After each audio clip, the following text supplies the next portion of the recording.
I'm Evan Perkins with Holley, and we're at Westech Performance, where we just made 902 horsepower on this Holley Super Sniper equipped ProCharged small block Chevy.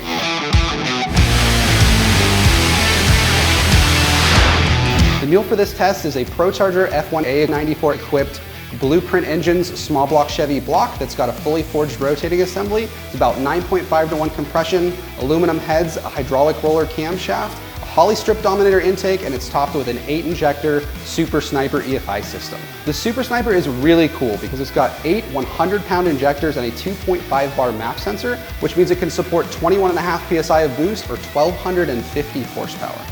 Like the base Sniper, the Holley Super Sniper is completely self-learning capable, which means it can tune the engine while you drive. However, if you're running really big boost or making a lot of power, the best practice is to always have a good calibrator tune the engine on the chassis dyno or the engine dyno using a laptop.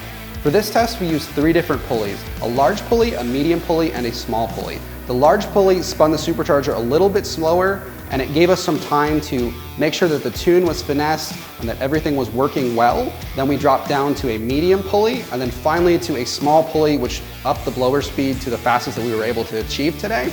The first pulley made 777 horsepower, the second made 840, and once we had the small pulley on the engine, we made 902 horsepower.